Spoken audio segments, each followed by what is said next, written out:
Chris here, and welcome to my channel, and welcome to this week's reading vlog.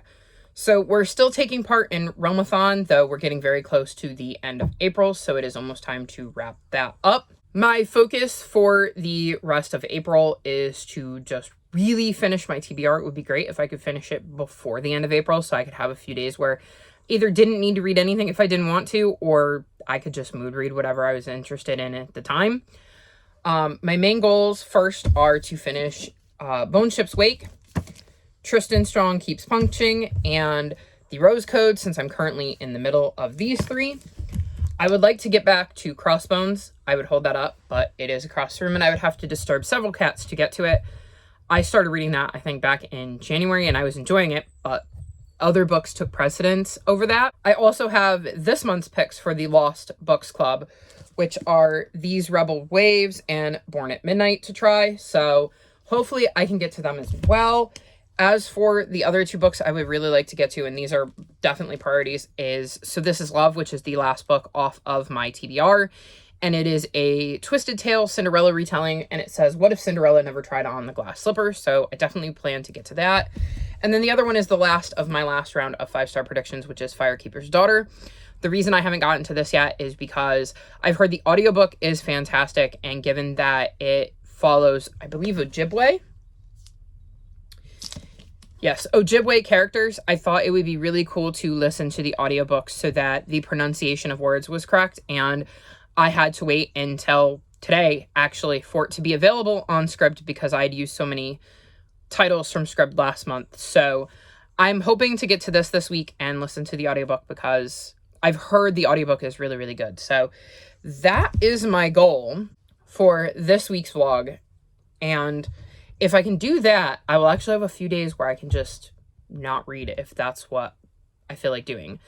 I also have a lot of editing and posting and filming to do. So we'll see if I can get to some of that too without completely tanking my reading. So that is my plan for this week. Hopefully I will remember to check in with you sooner rather than later so that we don't have another 2-week reading vlog, because I have big plans for the beginning of May, since that is the next meeting of the final book support group. So I don't really want to have to combine the end of Realmathon with like the beginning of the final book support group, because I'd rather have that contained in 1 or 2 vlogs of their own. So that is my reading plans for this week, and hopefully I will check back in with you soon with some final thoughts on some of these books.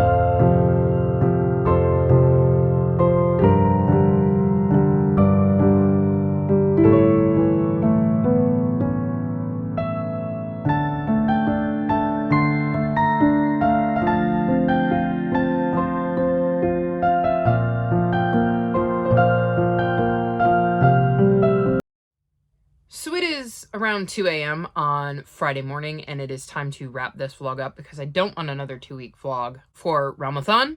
I know this is only my second time checking in, but it's been a bit of a crazy week. Every time I would sit down to film, it would seem like something happened. I've had tree guys show up and be right outside of my bedroom making so much noise that I couldn't hear myself think, let alone think about filming. I've had cat fights that I've had to go break up because I have 2 semi-feral strays that I take care of, and sometimes they don't get along. I've had to help my mom with stuff because she's had phone calls to make, and if it has anything to do with stuff that she needs for, like, computer access, she can't even turn her computer on, so that ends up being my job. So it was like every time I thought I had a quiet second to film, something came up and I was needed, and I have made it a priority to sit down and film this. I've also been struggling to upload videos, not because I haven't had them edited or anything like that, but because I literally started uploading my TBR video on Tuesday, and it just wouldn't upload. It like got stuck at like 65%. Like in 12 hours, it moved 1%. So I deleted it and started over, and then it was at 94%. I thought it was going to finally go through, and then my app started to update, and it said that there was an error uploading. So I had to upload it for a third time, and then the moment it got done with its checks, and I was capable of posting it, I did, which was around 11 o'clock on Thursday evening. So, like, originally I had planned to have it go out like at 11 a.m. on Wednesday. So that was a whole lot of fun. And I was terrified because I was worried my 5 on Friday wouldn't be able to go out, because if I couldn't get it to upload, then I couldn't put it out. And luckily, that is not the case. It is all ready to go. I just need to add in my description and my thumbnail. So there will be a 5 on Friday tomorrow. And speaking of that, the first book I finished since I last spoke to you is The Firekeeper's Daughter. And this is one of my 5-star predictions. So I will link the vlog where I talk about my thoughts about this in the description below. But this was one of the many books I finished this week. Next, I finished These Rebel Waves, though technically I finished this. I did finish this after Firekeeper's Daughter, but some of the books I'm going to mention I finished before, so disregard the order in which I read these. This is, I think it's a YA fantasy, and we're following 3 points of view. We have Lou, Ben, and Vax. And Ben is the prince of like a kingdom or a realm or something like that, who is very anti-magic and had been at war with Lou's people, but are kind of trying to broker a like peace treaty. And Lou's people are capable of doing magic, and she just really wants to continue keeping the peace. And Vex is a raider that has no loyalty to anybody. And we're seeing these 3 teens' journeys as political stuff is starting to brew up between Ben's people and Lou's people, and then raiders like Vax. And I wasn't expecting to enjoy this as much as I did. I think I'm going 4 or 4.25 stars. I definitely plan to continue on with the series because it had left in such a position that I now absolutely need to know what happens next. And I definitely have grown to care about Ben, Vex, and Lou. I thought the magic was interesting, and seeing the idea that Ben's people really truly believe that magic was evil or bad or whatever, and how his people treated that, and how they were trying to broker this treaty with Lou's people, even though Lou's people have magic, and then how, like I said, Vex's raiders, not just him, because there are other raiding crews that aren't him, and how all of that factored into it. It was quite interesting seeing how the 3 of their journeys kind of came about and what was going on for each of them and how that played into the bigger story. So definitely enjoyed this a lot more than I thought I would. And oh goody, I added another series to my series to continue list, because of course I did. Now, in some good news, I read Tristan Strong Keeps Punching, and I think this was my favorite book in the Tristan Strong series. Again, I think I'm going around 4 stars. This is the 3rd and final book in the Tristan Strong trilogy, so I finished a series. I still really enjoy getting to learn about all sorts of different mythologies, and I liked getting to explore more of Tristan's world with his mythology, and I like the way that the mystery was kind of set up in this, and what Tristan had to go through and kind of the adventure he went on, because this was the most interesting adventure he went on out of the 3 books, in my opinion. And it's really hard to talk about because, again, 3rd book in the series, and the things I want to say about why it was interesting would be spoilers to the series as a whole, so I can't. But I'm definitely glad I hung on for the series because I enjoyed it as a series as a whole. And it is definitely something I would recommend if you're into learning about different mythologies, because, like I said, you do learn about a different mythology in this series. And I think having Rick Riordan's Presents line around is so amazing because it gives you a look at such different cultures, and mythology can play such an important part in that. So I really enjoyed this, and I'm glad I finished it and finished off the series. Another series I finished is the Tide Child series because I read The Bone Ship's Wake. And I know that I was reading this with the Backlist Book Club, and I feel like I'm one of the few that actually enjoyed the series. And this book was a wild ride for me. It took a lot of twists and turns and directions I wasn't expecting it to. Like, even from the very first word, I was not expecting it to start where it did, and it just continued that route throughout the entire thing. My biggest complaint is that I wish that the end of the book wasn't so vague. Like, I believe it's an epilogue.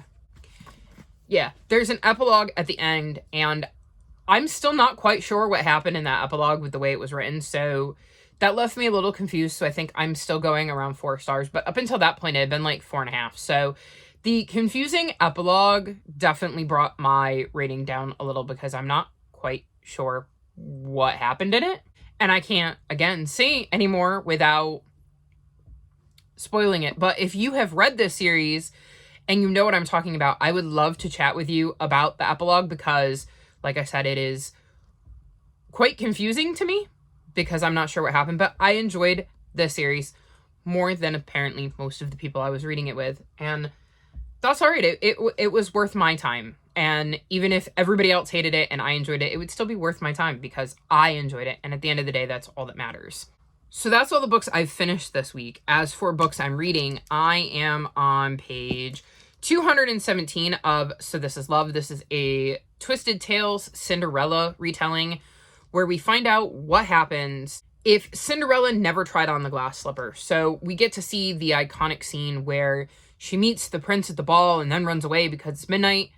And like in the original story, she loses her glass slipper. But unlike the original story, Lady Tremaine and her stepsisters make it so that she cannot try on the glass slipper, which means the prince has no idea that Cinderella is the girl he is looking for. And so we get to see her journey if the prince hadn't given her happily ever after at that moment. So I'm enjoying this more than I thought I was going to because Cinderella was never one of my favorite Disney stories.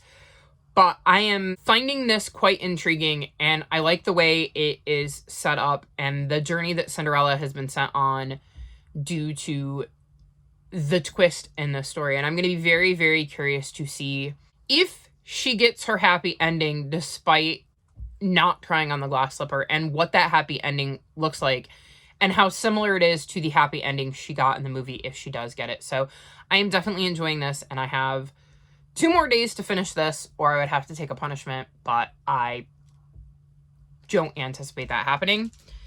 And then the other book I'm partway through is Crossbones, which should look familiar because I believe I started this back in January. And I actually had to restart it because I couldn't remember what was going on. So I am on page 127, which was farther than I got the first time around. And I now have a better understanding of what is going on in this book. So we have multiple points of view, and one is Scylla, who is the captain to a pirate ship. And she is the younger sister, so some people question whether she should have been handed the rule over her older sister. And she wants to kind of prove that her grandmother made the right choice when she made her captain once her grandmother passed. Our second point of view is a boy named Kane, who also is the captain of a pirate ship. And he inherited it from his father and doesn't seem to want to be as ruthless as some other pirates that are out in the seas. And then our last point of view is Lorelai, who is a random girl who lives with her mom, who is having some issues because she talks to the fire and she seems really paranoid. And the Pirate King? Yeah, the death of the Pirate King is kind of kicking off these events because the Pirate King has no heir. And so there's going to be a competition to determine who is going to be the new Pirate King. And both Kane and Scylla would like to be that Pirate King. Or, I should say in Scylla's case, the Pirate Queen. And somehow their fates will intersect with Lorelai's. And now that I've reread it and I kind of read it all in one chunk, I am very curious to see how the 3 of these characters that we're following are going to intersect, kind of like I was with Ben, Lou, and Vex in these Rebel Waves, because you can tell that these are the 3 most important characters you're reading about, or you wouldn't be reading from their points of view. And they're very different people, and it's going to be very interesting to see what happens when they meet and their paths intersect and how that affects the larger story of the Pirate King is now dead in unexpected ways, and like they had no idea he was going to be dying. It's not like he was old and it was expected and everybody was expecting this outcome to happen. It kind of came out of nowhere. So him not having an heir is a big deal, and it is going to be interesting to see how this affects Scylla, Kane, and Lorelai's life and what their connection to all of this is. So I'm also quite enjoying this one. So I think that's it for this week's vlog. I don't think I have anything else to add. I'm sorry it isn't the most informative one because, like I said, it was just a crazy week in general. All of my social media, including my Discord, is linked below if you'd like to come chat with me. If you've made it this far in the video, leave me tree emojis, since that is one of the reasons I couldn't film it as much as I wanted to because the trees were being taken down, or at least some dead limbs. Like this video and subscribe to my channel, and I'll talk to you next time. Bye!